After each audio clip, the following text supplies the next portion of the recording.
শেষ চেষ্টাই সাফল্যের চাবিকাঠি। একদিন একটি ছোট গ্রামে একটি ছেলে ছিল, যার নাম ছিল অর্ণব। সে পড়াশোনায় ভালো ছিল না এবং তার শিক্ষক ও বন্ধুরা সবসময় তাকে বলত, তোমার থেকে কিছু হবে না। এই কথা শুনে অর্ণব দুঃখ পেত, কিন্তু হাল ছাড়ত না। একদিন অর্ণবের বাবা তাকে একটি পুরনো কুয়োতে নিয়ে গেলে। কুয়োটির পাশে একটি পাথর ছিল, যেখানে দড়ির ঘষায় গভীর দাগ পড়ে গিয়েছিল। অর্ণব জিজ্ঞেস করল, বাবা, এই দাগ কিভাবে পড়ল?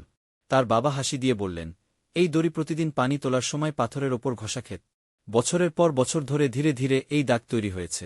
ঠিক তেমনি, যদি তুমি প্রতিদিন একটু একটু করে চেষ্টা করো, তাহলে একদিন সফল হবেই। এই কথা শুনে অর্ণব অনুপ্রাণিত হল। সে প্রতিদিন তার পড়াশোনায় একটু বেশি মনোযোগ দেওয়া শুরু কর। সে ভুল করলে হাল ছাড়ত না। দিন দিন তার অগ্রগতি হতে থাক। 1 বছর পর অর্ণব তার ক্লাসে প্রথম হল। তার শিক্ষক ও বন্ধুরা অবাক হয়ে তার সাফল্যের কথা স্বীকার কর। গল্পের শিক্ষা: জীবনে সাফল্য পেতে হলে ধৈর্য, চেষ্টা এবং প্রতিদিনের ছোট ছোট পদক্ষেপ খুবই গুরুত্বপূর্ণ। প্রতিদিনের ছোট প্রচেষ্টা ভবিষ্যতের বড় সাফল্যের মূল চাবিকাঠি। ভিডিওটি ভালো লাগলে লাইক, কমেন্ট এবং সাবস্ক্রাইব করে যাবে।